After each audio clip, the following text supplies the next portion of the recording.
Hey guys, welcome back to Real Housewives Recaps. Today I am so excited to be covering Bridgerton Season 1, Episode 6, Swish.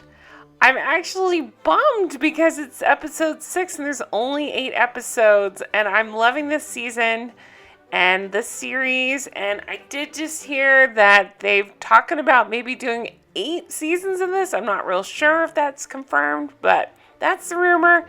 In which case I say, yes, bring it on. I love it. This is so much fun to cover, so much fun to talk about. Let's get into the episode. So, of course, I am going episode by episode here. I don't know what's going to happen, so I can't spoil anything because I don't know the spoilers.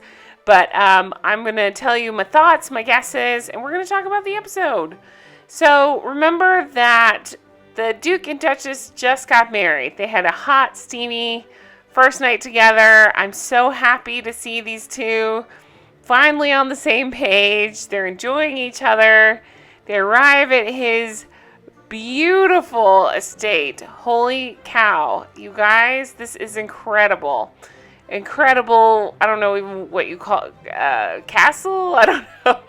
Estate? I don't know. Mansion? Whatever you want to call it. It's incredible. So they arrive, and she's so happy and surprised, and the staff is very kind and excited to see the Duke, and they're being introduced to the Duchess, and he wants to show her the bedroom, and he runs with her, and so much hooking up. It's so fun to watch. Okay, back in London, we're at the Featherington, so it's Penelope, and that's my favorite one. It's Philippa, Prudence, and Penelope. Of course, Penelope and Eloise are still being weird.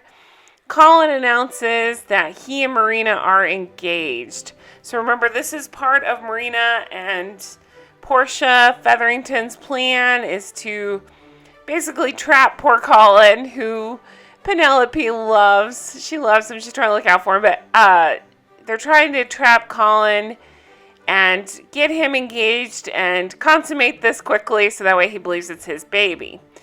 Not so much. Lady Bridgerton is surprised and saying people are looking, so be sure to congratulate the happy couple. So she's not really sure what to think. Anthony pulls Colin aside and he's pissed. Of course he is. Anthony's pissed at the world. He says, this is what's come of not sowing your wild oats. So he's saying you should have visited more women. You shouldn't just marry this one. And Colin says, I do not require your permission to marry Miss Thompson, but I would like your blessing. And Anthony says, I'm sorry to disappoint. Duke and Daphne, lots of bedroom scenes. I wish I could show you, but, YouTube rules. Can't really show, but wow. So much to see here. Lots of intense scenes. We'll leave it at that. So she's trying to start her day. He's trying to stop her. And hello, how could you leave him in that warm, cozy bed? Whew. Daphne tours the house. She wants to host a ball there. She wants to redecorate one of the rooms. I believe it's is it Coulson? Miss Coulson is not overly happy about Daphne. She's being friendly enough, but she's clearly not. Daphne's got big ideas, and Miss Coulson seems a little bit more on tradition, and Daphne is not traditional. So there's definitely going to be storylines there. They see a picture of the Duke's mom. Miss Coulson says she was the perfect Duchess. And then they walk by and they see a nursery. It's a nursery the Duke was in when he was little, and the Duchess gets sad. And, of course, Miss Coulson has no idea what's going on. So then we see a very formal dinner. All I could think of with this dinner, I don't know, I'm dating myself a little bit, but do you remember the original Batman with Michael Keaton? He had a dinner table like this where he tried to dine with, what's her name, Vicky. It was Kim Basinger, and they were basically like this, far, far apart. And Duke asked if they're expecting royalty, and they explained that the late Duke, his father, preferred a very formal table. He wants her much closer to him. So she moves next to him. The housekeeper is not happy with this because, again, she's not following tradition, but it's cool. Like, she's asking about redecorating, and he's very encouraging of it and says, that's great, go for it, please do. And he says, you don't need to dress so formally here. Duke. Man.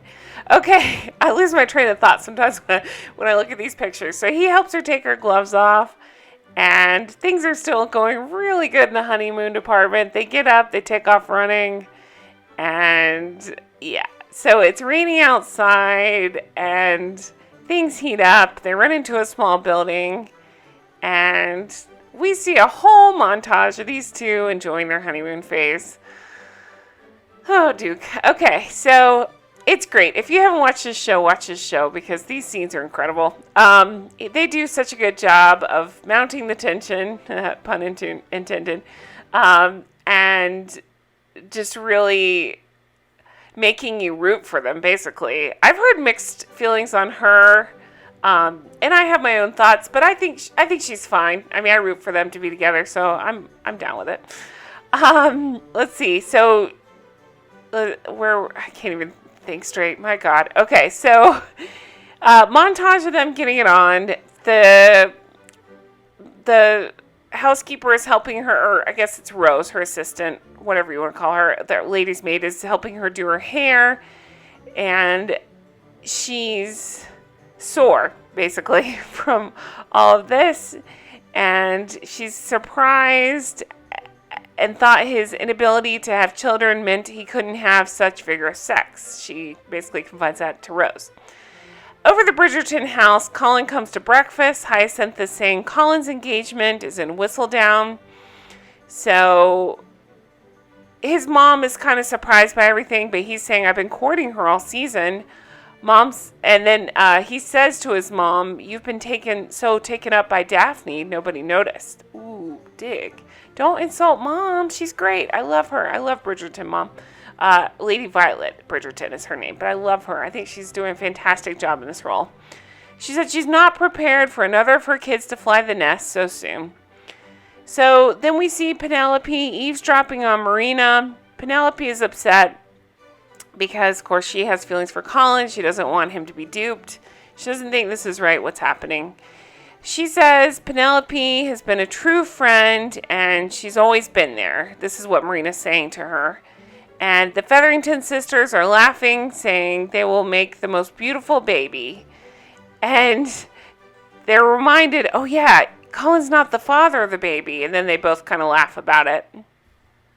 Okay, so they're over at the dressmakers. It's Genevieve Delacroix, and it's Bridgerton and Eloise they're there, and Mom Featherington is Portia, and Marina come into the store. And the dressmaker says they can't have a dress until their accounts are settled up. So Portia Featherington is completely shocked, and Marina says, Madame Delacroix, you have such a unique accent, but I've never asked where in France you were from. And Marina starts speaking French to her, saying you wouldn't want her little secret out about possibly not even being French. So Madame Delacroix is stunned into silence, and Marina says Genevieve will be more amiable for the requests now, and Eloise was standing nearby, and she pulls a face. So, interesting. I really keep thinking, are they trying to make us, and maybe she is. Maybe she is Lady Whistledown. But the fact that they're making us think she's Lady Whistledown so hard makes me think maybe she's not. I don't know. Duke and Duchess. So, it's opening of the village fair, and the Duchess doesn't want the pigs slaughtered. Daphne's not into it, and we see that this farmer comes up. He's upset about the harvest. So basically what's happening here is his father, we know, was a piece of crap, and he wasn't adequately running things, it sounds like. So the farmers in the area are suffering, and nobody did anything about it, whereas the Duke, this episode, we see him kind of have to step up and take more of an interest and help.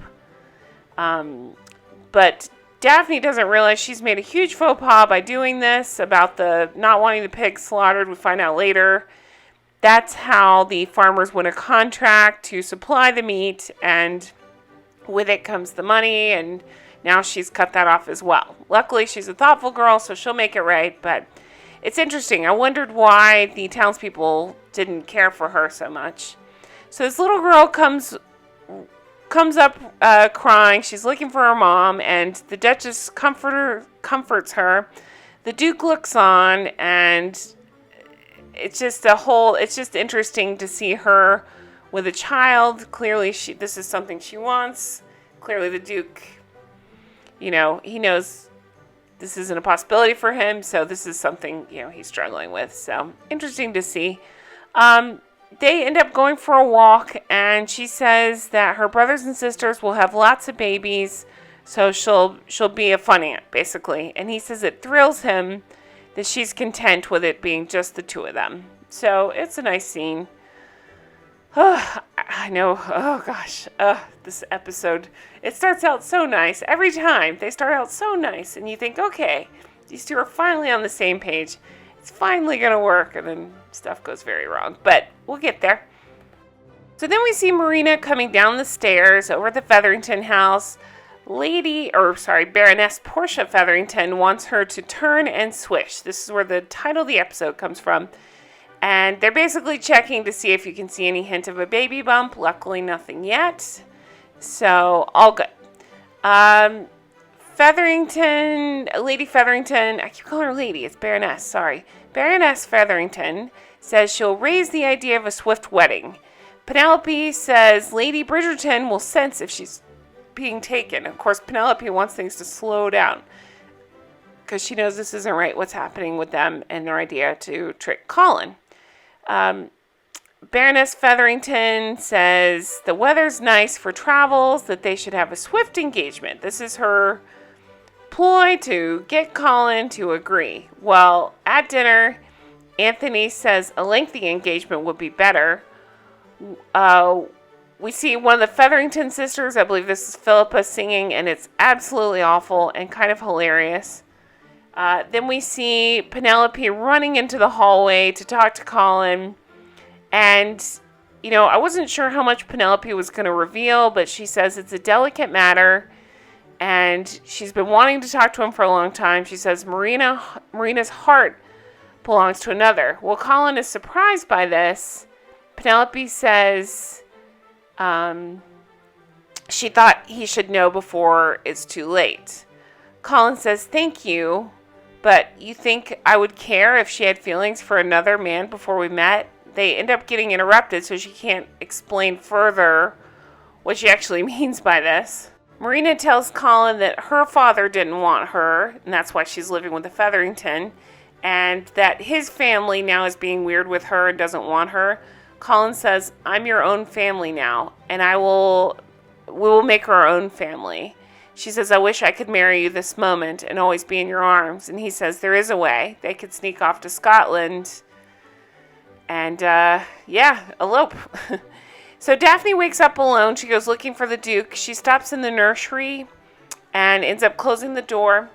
She finds him in his office. He apparently couldn't sleep. The Duke is so upset about the state of the farms. Again, it's been neglected. We don't know. It sounds like maybe his father partially neglected it, but also since his father's passing, it's been neglected.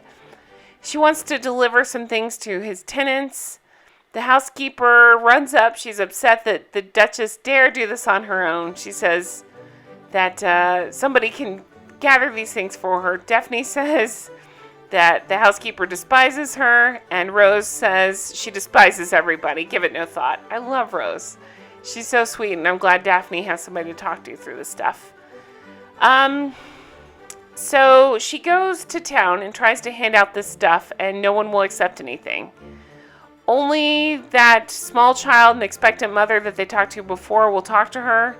Again, this is where she finds out. She asks if she's done something to offend the village. It's because she didn't let the pigs get slaughtered, and saying that all three had won, that cut off the pig suppliers.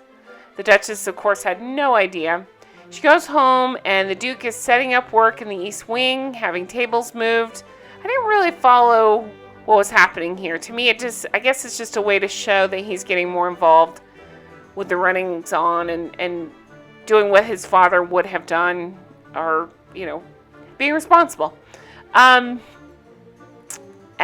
Daphne asked to talk to Miss Coulson, and she says she's so grateful for her kindness, and says the Duke may not be at ease there, and the housekeeper said his childhood was not easy. Basically, Simon grew up there all on his own.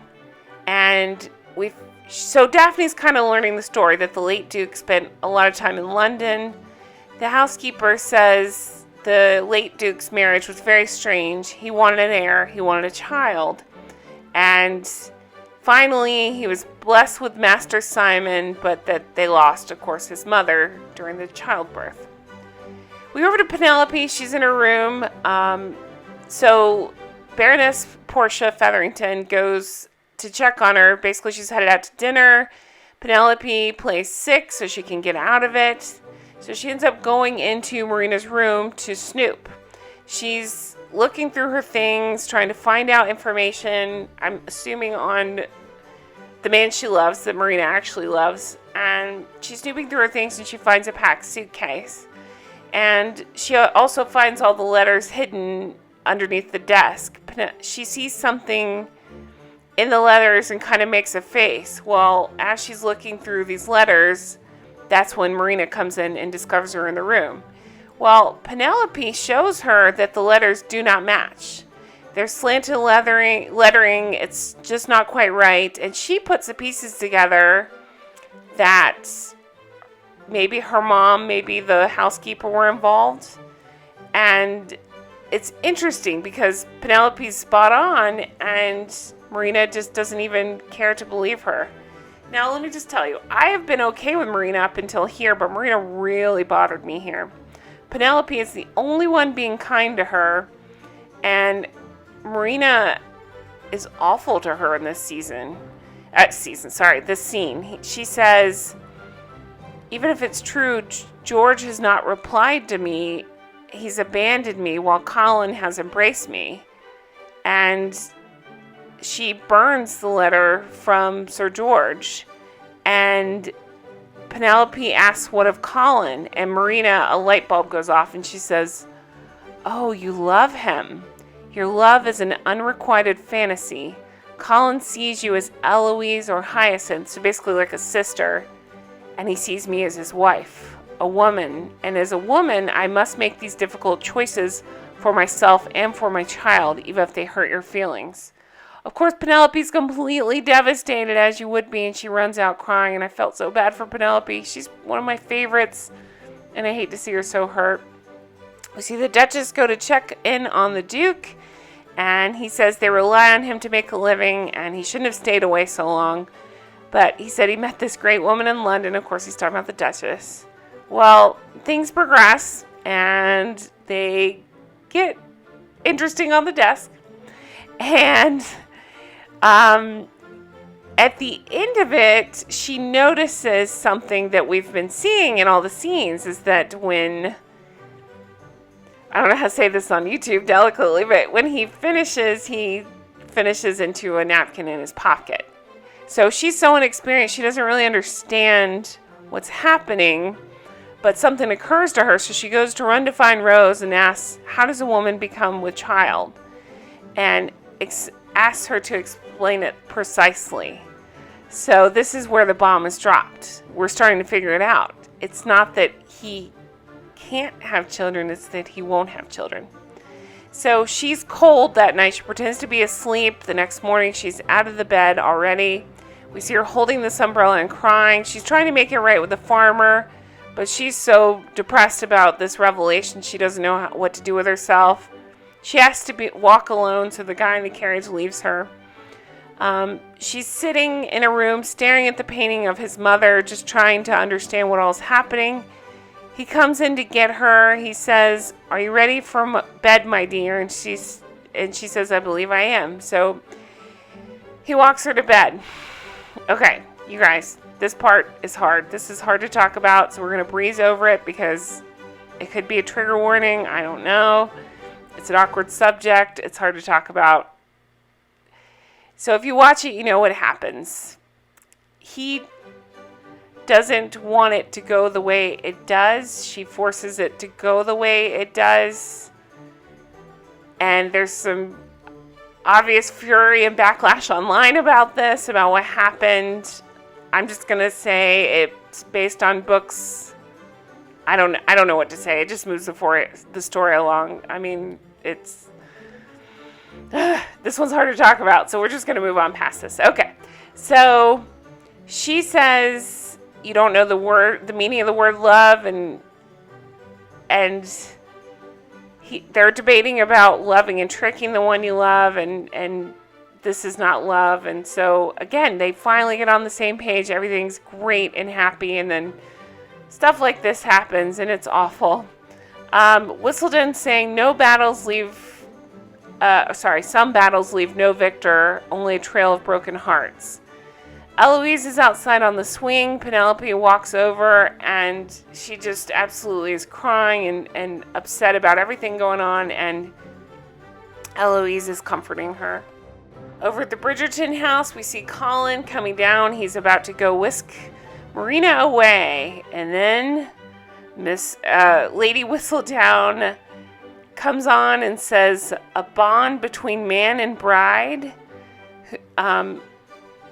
Basically, that a fraud is afoot, and that she knows that the bride is expecting. How does she know this?